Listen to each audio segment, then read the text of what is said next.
kalian tahu ada satu pertanyaan yang sangat terkenang buat aku. Kenapa? Karena satu hari waktu aku lagi kuliah di satu kelas musik, dosennya itu nanya apa saja elemen-elemen utama dari musik. Terus sekelas tuh hening. Mungkin semua berpikir ya kan. Dan kalian tahu di tengah keheningan itu dosennya mencari mahasiswa untuk menjawab pertanyaan itu. Dan tiba-tiba dia menatap aku dan di tengah keheningan itu, ya Priscilla. Ya. Aku terdiam beberapa detik dan setelah itu aku tetap balik dan dengan lantang aku jawab, saya nggak tahu pak.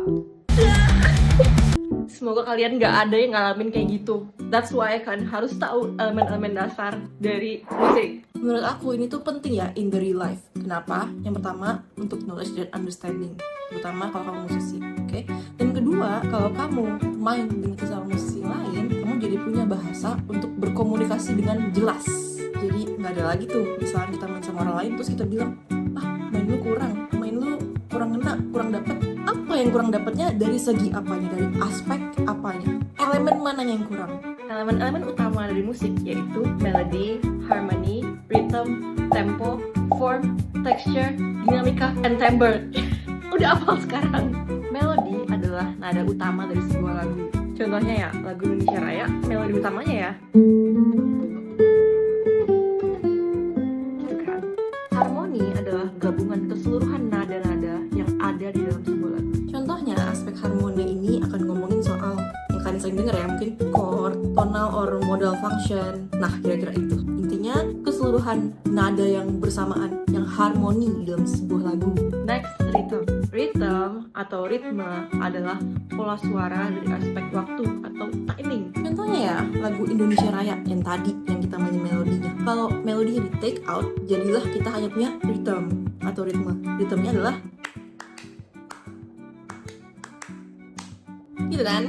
Nah, that's rhythm. Next, tempo. Tempo adalah kecepatan dari sebuah lagu. It is the speed of the music. Contohnya, kalian pasti sering lihat nih kalau yang baca partitur ada kayak gini. Crochet sama dengan 80 BPM. Nah itu artinya di dalam 1 menit ada 80 ketukan. BPM itu artinya beat per menit. Jadi ada 80 crochet dalam 1 menit. Anyway, BPM atau BPM itu satuan tempo di dalam musik. Okay? And next we have form. Form adalah bagian dari lagu. Yang kalian sering dengar mungkin kayak kalau lagu pop tuh ada intro, verse, pre-chorus, chorus, bridge, dan lain-lain. Dan kalau di klasik itu ada banyak sih, kayak sonata form, rondo, diminutive variation, concerto, dan lain-lain banyak, ada banyak. Terus ada texture. Texture di dalam musik ini ngomongin soal layer-layer suara. Texture di dalam musik itu contohnya ada monofoni, homofoni, heterofoni, dan polifoni. Nanti kalau mau detail lebih jelasnya, minta aja di komen, nanti aku jelasin di video berikutnya. Next, dinamika. Dinamika berbicara soal keras lembutnya suara di dalam musik. Contoh dinamika nih, ayo teman-teman belajar klasik pasti tahu ya. Ada pianissimo, piano, mezzo forte, fortissimo. Terus ada juga gradual dynamic, crescendo, dan crescendo. Jadi dari lembut ke keras itu crescendo, dan dari keras ke lembut decrescendo.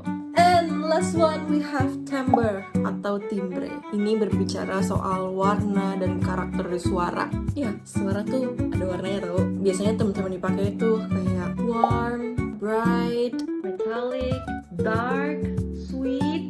Contohnya nih lah ya. Aduh Rocky. Contohnya aku bisa main chord yang sama tapi dengan different timbre. Ya, ini chordnya E minor. Yang pertama lebih warm, like that. Yang kedua lebih metallic. Tuh, cempreng suaranya. Lebih bright, this is more warm, mellow, mungkin kita bisa bilang lebih mellow. Maybe in here bisa sebut lebih sweet lagi gitu. Kayak warm. Gak ada, sama aja. Oke guys, itu aja dulu. Kalau ada pertanyaan-pertanyaan lagi seputar musik, boleh tulis di kolom komen. Dan jangan lupa share ke teman kamu yang suka bingung untuk mendescribe elemen-elemen dari musik.